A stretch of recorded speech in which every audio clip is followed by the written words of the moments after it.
Hey guys, welcome back to my channel. Just having my morning coffee. So today's episode is going to be another coffee with Teddy. That's my Second Amendment cup. We the people. Woo! Sorry I haven't been doing a whole lot of gun videos. I know that's obviously what a lot of my subscribers are into. It's just been really cold out here, and right now the range I go to, I like to go to this outdoor range that's local to my house. Somewhat local, still ride to get there, but it's closed right now for the hunting seasons. So I think it actually opens back up tomorrow. So I'm gonna try to get down there and take out that new 22 LR rifle I bought that I did a review on a few weeks back. I haven't made it to the range with that yet. That's why there hasn't been a follow-up video on it. Still have my cough. But as you guys know, I've also been doing a lot of stuff with my son's racing go-kart. Him and I started a team several months ago now, and he's competed in his second official race. He competed in 2 races before, or 3 races, I guess it was before.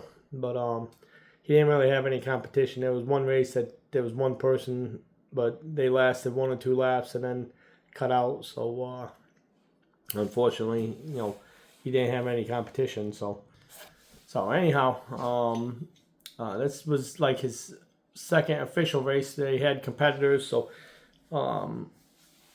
we started off good. So the practice session, he was running some good lap speeds. We're still not as fast as the leaders, but I've been trying to explain to him that that's to be expected. These other 2 or 3 kids have been racing for several years. Their parents got a lot of money that they're investing in the go-karts and the teams and stuff. I ain't got the money that they got, so we're doing stuff with a lot of like secondhand stuff. So we're doing a lot with used tires, and obviously all the parts pieces for the most part are used. Obviously some stuff I buy brand new, and like the motor I bought, I got a good deal on it. Thank you, Dwayne. He rebuilt that motor for us, so that's actually a fresh motor. It's a really good piece too. But we're getting beat in the turns bad. So essentially what's happening is, down the straightaway we're not losing any speed, but down through the turns and up off the straightaway is where we're losing it. And essentially what that is from the he's not able to hold it wide open in the corners, and I don't know if it's just a kart that's not able to do that, or if he's maybe just nervous to hold it wide open. I think it's kind of a combination of both. So in yesterday's feature, we started 4th. We were close to the 3rd place car's qualifying speed, because him and that kid are pretty much the same speed. The other 2 that were on the track yesterday were, one's a little faster, but the other one's like way faster. So but them 2 are not lifting at all. You could tell they're wide open on the throttle. So anyhow, on I think it was the first lap, it might have been the second lap of the race.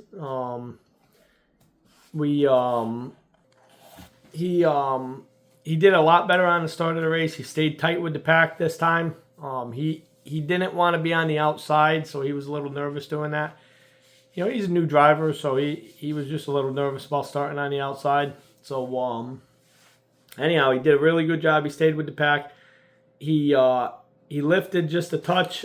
He got into 4th place, and coming around for the next corner, he made a really good pass for 3rd, and he stayed in it. I watched him on the in-car video. He stayed in the gas wide open on the throttle, and he was doing what I had told him he needed to try to do. And unfortunately, the leader spun, which, if you go back to the other videos, you'll see it. The leader lost control and spun. There's a spot that's got a little bit of a bump, and until the tires get really hot, the go-karts get sideways right there. Well, the leader hit that little bump. He spun out. and the leader was starting to flip over, which means he started to get the cart. He got it up on like a 45-degree angle. And as Levi was making his pass, he seen the kid starting to flip, and I think he kind of panicked a little bit because that's his first like official wreck while racing.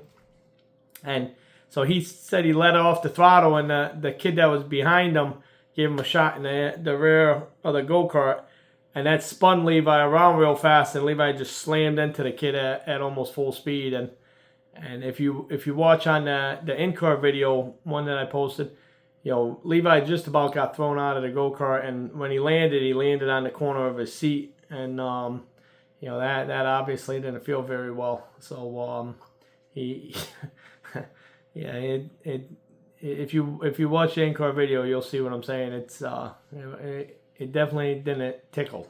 So I'll put it that much. So anyhow, he was in a lot of pain, and you could tell he was in pain because after he crashed, he kept putting his head back. I could tell he was hurting. And I'm sure it scared him a little bit too. And anyhow, he said he thought about just getting off the track and parking it, but he realized all the tires were still attached, and it seemed like it was going relatively straight, so he decided to stay with it. And but it just didn't handle for him after that. The cart got knocked out of alignment, obviously, a little bit, and I think he was just a little nervous, to be 100% honest with you. I've raced for years, and I get it, especially in your first wreck, that shakes you up a little bit, But anyhow, he almost caught the third place kid again, and then he got sideways, and I think that's when he slowed down a lot because you could see in the in-car video he was lifting, and with that track you really got to hold it wide open. But anyhow, we're still trying to save up money for the go-kart to get us a new set of tires and get us some faster parts. So I bought this clutch. So I have a clutch very similar to this one. I got to buy a gear for it, but I have a clutch that's basically the same clutch that I had to rebuild recently. And what these little discs, there's two of them in here. These little discs, these things cost like $40 a piece or $30 a piece. They're expensive. So I kept going back and forth on if I was going to rebuild his clutch or if I was just going to buy this clutch. So this guy was asking $150 for this. Now this is like a $500 or $600 clutch if you were to buy it brand new. But I asked him if he could do any better than $150, and he offered it to me for $125, so I accepted it. Well, then I didn't have enough money to buy it that weekend, so I ended up having my other clutch rebuilt because I was able to put that on a credit card. And I rebuilt it. I bought the parts to rebuild it. And then this weekend, since I had agreed to purchase this, I followed through because if I tell somebody I'm going to do something, I'm going to do it regardless if I need it anymore. But I'm going to put a different rear gear on this one. The kid that won the track championship in his division, this was his clutch last year. It's only got a couple races since his dad rebuilt it. So I know it's a good clutch. I'm sure that family put some money into that clutch to make it good. The only bummer is the discs are supposed to stay in the same place, and they're not marked which two were together. So hopefully I don't burn out this clutch like I did the last one when that happened. But if I did, it's just a matter of buying some more discs and putting it in, and which is what it is. So I'm going to put a slightly different gear on this one, though. I'm going to actually go down a tooth. And I'm going to try it with a different gear ratio and see if he can get more get up and go speed, mainly on the low end. So in the event that he does lift, as soon as he hits that throttle, I want him to kick in again and start accelerating. And that might speed up his lap speeds, where if he does feel like he needs to lift, hopefully it'll help him, get back up to the proper speed. So, but anyhow, guys, that's what that GoFundMe thing is being used for. I don't know if anyone's looked at it or if anyone is. Well, I know nobody's. I don't think anyone's donated anyhow. Because it hasn't come across on my thing. But if you guys see that GoFundMe page on my Facebook, I think I tried to put a link to it on the YouTube pages. That's essentially what I'm using this that money for. It's not even essential. That is what I am. So I'm using it to try to buy him a set of tires, and we want to scale the cart to kind of figure out if there's anything we can do. He's 50 something pounds heavier than the rest of his class, so that's obviously a disadvantage. So I can make up for that in gearing if I can figure out what gearing he needs, but I need him to be able to hold it wide open, so we're getting an accurate measurement of it, So I got to make it so it handles, so he's not getting loose in the corner, getting nervous, nothing like that. So, but anyhow, guys, I appreciate each and every one of you. I will be getting back to gun videos when it gets warmer. Me and my neighbor have already been talking about doing some range days. So anyhow, guys, I appreciate each and every one of you. God bless you, and God bless the USA. Drink that coffee. Woo! Coffee with Teddy. I appreciate y'all. Later.